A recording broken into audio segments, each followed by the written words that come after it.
This is In the Trenches, broadcast 39. Welcome to In the Trenches, where entrepreneurs, artists, writers, designers, inventors, warriors, and leaders share their stories of doing the hard, creative work that impacts all of our lives. Let the journey inspire you to do something worthwhile, build something bold, and create your life's work. And now, your host, Tom Morkis. Welcome back, everyone, to another broadcast of In the Trenches. Today's guest is Chris Mance, the founder of Nichevertising. Chris, how's it going, my man? Doing wonderful. How are you? Doing great. Well, I'm excited to have you on the show today, and because there's not that many people that I've interviewed that have specifically kind of built software programs, software as a service, as I understand it, what you built here with Nichevertising, so software companies. So it's good to have you on the show and kind of show that perspective. So I'm really excited to get into this and how you built this platform and how you're growing it. So before we get to that, though, tell us a little bit about yourself and your background. Sure. Thanks for having me on. I am a software engineer. I'm kind of a hack marketer as well, kind of self-taught marketer, but I did go to school for computer science. I have a master's in software engineering, worked in corporate America for 10 years before I quit my job to start this company. I kind of just took the plunge, like literally, just woke up one morning and decided I wanted to be a full-time entrepreneur. I had been doing a lot of entrepreneurial things while I worked in corporate America, but never really stepped into it full time until 2012. So in the corporate world, I was like a business analyst, software developer, worked at Lockheed Martin, Accenture, just did a lot of software projects, really like enterprise, real big software stuff. But I was always really fascinated with, the consumer software world, social media world. And in 2012, I went to a number of conferences that year where there was just tons of tools just coming onto the market. Some were getting traction, some were lasting for a little while and just, flaming out. But I decided I wanted to try to build one of those tools. And I had two people on my team at the time. We all tried to, band together and launch a tool into the marketplace. And after about 3 or 4 months, I ended up going from a team of 3 to a team of 1. And for the last probably 18 months, I've been, kind of doing the software side of things and doing the marketing, the blogging, inbound marketing specifically, and building this product, on my own, just kind of doing what they never recommend you do as a software startup is, being a solo team. I've kind of done all the opposite of the best practices along the way. But somehow I've been able to continue to grow the company and and have a little success. So so far, so good. And we recently we've made a lot of iterations / pivots along the way to get to where we're at. But it's been a great journey so far, and we're actually starting to get some success in the marketplace. Yeah. So yeah. Yeah, and let's get into this. So I want to start from the beginning, though. So when you first started this, were you full-time employee and you started this on the side? No, actually, well, I put it this way. I had the idea while I was a full-time employee, built some prototypes. I had a couple people on the team that helped me go through some ideation and helped me do the prototype and come up with some different business models.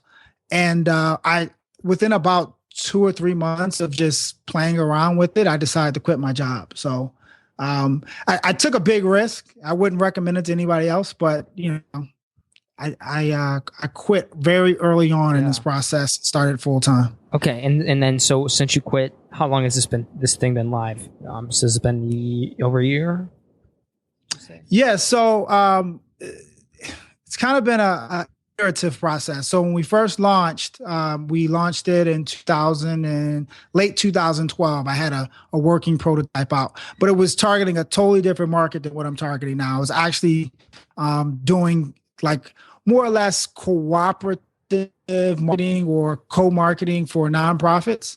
And that's where we started. And in 2013, we saw that wasn't working. We iterated the product to be more of an email marketing solution. And in 2014, we saw that the e-marketing solution wasn't working, and we iterated to a Twitter marketing solution. And just about a month ago, we doubled down on the Twitter marketing features, and we started to expand that out. So, it's the typical, maybe not typical, but it seems to me a typical startup story where you kind of start one place and you figure out if the market likes your idea. And if they don't, you keep iterating and you keep, talking to customers, figuring out what parts of the software they like and which ones they don't. And you build upon your successes and you kill the stuff that's not working. Gotcha. Okay. So you've been through obviously multiple different, variations of the software to what it is today. It's evolution. And those are pretty dramatic changes in a lot of ways. So, yeah, I would say so. We've always had one core thing that's kind of been like our shining light, is that we want to help people work together to expand and reach more people. So when we started with nonprofits, we were doing the feature was to connect nonprofits with local businesses so that they can do, we called it cooperative marketing together. And then we moved from the nonprofit to just help business to business do cooperative marketing. And then we moved to Twitter cross promotions. We found out that term cooperative marketing wasn't really gaining traction. When I said cooperative marketing, people had no idea what I was talking about. But the term cross promotion did work very well. So we've always been connecting people to work together to do their marketing. And that's kind of been the one feature that stuck. Interesting, actually. So do you think actually just even a change of word or a change of presentation affected how your software was received? Oh, that was one of the biggest lessons learned, is that one word can confuse people, and one word make people think that the software is not for them.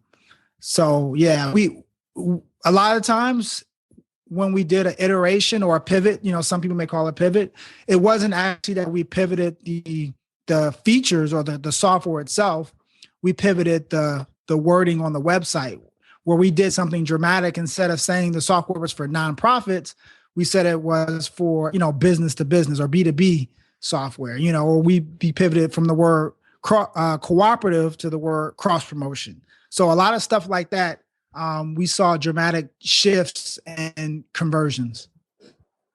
Okay, real quick, and before we get into the current iteration of it, and the fact that you're up to 300 users for Nichevertising currently, when you go through these different iterations and kind of shifts, what happens to the current customers? How do you handle that process? Like, do you just shut it down, start something new, or do they get transferred over to the new angle? Like, how does that work? Yeah, so it makes tons of sense because, I've lived it. It's all about communicating to your current customers. So the core software and database never changed. So never had to just scrap it and start from scratch. So all the customers we've signed up, when we did a pivot, we communicate with them. We tell them, why the change was happening and how the system still meets the current value proposition that we pitched them on. And we just kept moving forward. So it's all about keeping users active and having one feature that requires them to come back from week to week to continue to see benefit. And we've always kept that core cooperative cross promotion part as that feature. So we've been able to carry our users along with us for the ride. And as long as you have a good communication plan, and I've always, as the software developer and as the marketing, face of the company, everybody who's signed up, I've kind of built a relationship with. surprising enough. So I've been very active in talking to customers and being open to email communications, phone calls, one-on-one demos. So I've built a pretty tight relationship with, I wouldn't say all 300, or so people that are signed up I've had a one-on-one conversation with, but probably about 90 to 95% of those people I've talked to, and they know me, personally, from a conversation or an email thread. Sure. So tell me a little bit about that. You have, I go to this website, I see generally what it does, and I see that there's 3 pricing tiers. One's free, and then the 2 are paid. How many people are in just the free versus the paid, and what's that? I guess whatever the term is for it. How often, what is it like for you when you put them through that funnel? How often do people go from free to paid when they join Nichevertising? So we're not necessarily sharing exactly how many paid users we have, but I can tell you the vast majority are definitely free right now. When we started off with just the Twitter, when we iterated to the Twitter cross promotion feature, everybody signed up for the free version. We actually just converted to more of a software as a service in September. So those pricing plans are hot off the press, really new. Gotcha. And generally it's a freemium model. I mean, it's a model everybody's familiar with. If you signed up for something like Mail, any of the popular tools that we all use to run our business, you start off with the free version, and you get a certain amount of benefit. And then as you start that benefit grows, you upgrade. So the idea, what we're trying to do with our pricing plans is we want to get people in there doing a cross promotion. And what a cross promotion is when, your Twitter account, you may have, a couple thousand followers and I have a couple thousand followers. And instead of me just sending you a tweet or an email and saying, hey, how about you, send out a few tweets for me about my my ebook, and I'll send out some tweets for you for your ebook or your podcast. Our system does that automatically. So it's very similar to like a LinkedIn request where you can go in, you see somebody, you see their Twitter profile, you see if they're related to what you're doing, and you send them a request to cross promote. And they either accept it or decline it. And if they accept it, our system does everything automatically. You set up 5 tweets to cross promote, and they have 5 tweets. And I'll send out those 5 tweets for you, and you'll send out those 5 tweets for me. And everything happens through our back-end software in terms of scheduling the tweets to go out periodically once a day for 5 days. And so that's the feature that we really want people to come in and try for free and to get them hooked on cross promoting. And what we found is the people who cross promote, they get a lot of success. When you send out your marketing messages all the time to your followers, they start to get a little bit numb to it. But when other people send out those marketing messages for you, traffic goes up. So that's kind of a proven thing. When somebody else meant, it's kind of like word of mouth, automating word of mouth, or kind of hacking word of mouth. You get people to do your word of mouth marketing for you. And if you cross with enough people, you'll start to see your click-throughs on Twitter go up dramatically. So that's kind of the freemium fee we have to get people kind of sucked in and loving our system. And then from there, we help you on the next pricing plan, really start engaging with your followers so that they click on your tweets more. So we have, a lot of features around, following better people, unfollowing people that you shouldn't be following, making it real easy for you to retweet and influencers and find influencers and journalists. And building relationships with them by, mentioning them on a regular basis and staying connected with them. And then we also help you automate your tweets and into different, what we call playlists, so that it's not just about scheduling posts, across every social network. It's really about how do you orchestrate a marketing funnel on Twitter. And we break your tweets into 4 different categories: attention, awareness, consideration, and conversion. And then we have an algorithm to help you send out those different types of tweets different days of the week and different times of day, using kind of the 80-20 principle, where 80% of your tweets are non-self-promotional, they're helpful, how-to articles, news and noteworthy, and 20% is more helping people consider to buy from you and helping people convert. So that's kind of the upgrade plan, to go from cross-promoting to orchestrating your Twitter presence like a professional. Sure. So now you mentioned it, that you do both the marketing and the actual like engineering development of this platform. Tell me a little bit about the algorithms that you then create for this. You're obviously dealing with that too. Like, so how do you know, for example, that certain types of tweets in a certain order are going to increase conversion, for example, or that certain types of cross promotion at certain times will work better than other times? Tell me about that process and what you went through to figure that out. Yeah, I mean, it's really just looking at something. It's like a math problem. So in math class, you're given the formula and you get the answer. And to be honest, when somebody gives you the formula, it's not that fun. Really, the fun part is figuring out the formula. And that's what I do. And the way you figure out any formula is you have to do it manually first. So a lot of it is just using my own Twitter profile, test things and finding out what works. And then when I test it, or I do a lot of different A/B tests. And when I find out, which of the A/B, the A or B works, then I just automate what I did manually. So it's not really a lot of rocket science here. It's really just figuring out what works and what doesn't, and when you find what works, and I take the manual process I did and I write an algorithm to do it automatically in the back end. And that's essentially what I've done. So there's been a lot of studies that show when you take people through a series of different types of marketing messages, they're more likely to convert.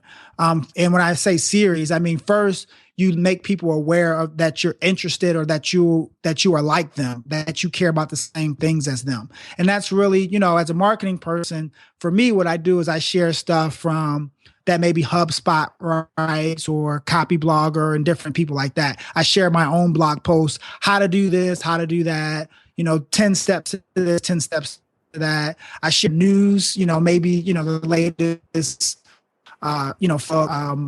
news, the latest Twitter news, what new announcements they have, new data, holiday shopping data, Mother's Day shopping data, stuff like that, just to make people aware that, hey, Chris Mance is into marketing. He's into social media marketing, and they trust that I'm not just a spammer. Then I move on to the funnel and start getting them to consider, me as a software solution provider. And I start telling them about what I do. And it's a little bit more self-promotional. And then the final thing is you try to get them to convert through some type of ebook, PDF, or webinar. And if you send out tweets in that order, when you first start getting followers, you really focus on being helpful before you start selling to them. That's just going to make your conversion rate go up. I mean, it's almost a no-brainer. And what we've done is just made that process automated so that you don't really have to think about it. Sure. And so tell me a little bit about now, when you've made these pivots in the past, you made these adjustments, and kind of where you're at right now in terms of like iterations and things like that. What goes into like the thought process when you make a change, whether small or dramatic change? Like, how do you approach that problem set? Well, the biggest aha moment for me when I iterated was going from building software for somebody else to building software that I can use. So when we started, I had a team of 3. And as the team decreased to a team of 1, I realized that I was going to have to do something super efficient to make this work. Like, if I was going to be successful, I already had quit my job. I invested a lot of money into getting the product off the ground, and I couldn't quit. I mean, I wasn't in a position like the other 2 people where they can just move on. I had to make this work. So what I realized when I started off, I was building a solution for a profit, but I wasn't a nonprofit. So first thing I realized is that I needed to build some software that I actually use to grow my own company. And so that was the aha moment for me. So now every day I use Nichevertising to actually get new customers for Nichevertising. And because I use the software every day now, I know what features I need to add, or I know when something's not working that good. I know when I find bugs and I'm able to fix it and make the tool better and better. So for me, that was the biggest thing to help me iterate, was going from building a solution for somebody else to building a solution that I can use for myself. Cool. Very cool. So where are you at right now in terms of, your company, and where do you expect to be, in a year from now, which might be too long a distance, but what are your goals with this platform? How do you intend to grow it? Yeah, I mean, I think when it comes to software as a service, you look at the different levels that you can play in the marketplace. And at the lowest level, it's like selling to individuals. And then at the highest level is more of an enterprise solution. So if you look at something like MailChimp, I mean, obviously they sell to both individuals and they go to more enterprise solutions. And I think, MailChimp, I'm in Atlanta, and MailChimp's an Atlanta company, and I really admire MailChimp a whole lot. So what we're trying to do is both serve individual thought leaders, and that's really our market is authors, podcasters, and people who are generally like public speakers and who are really just trying to be a leader in their industry.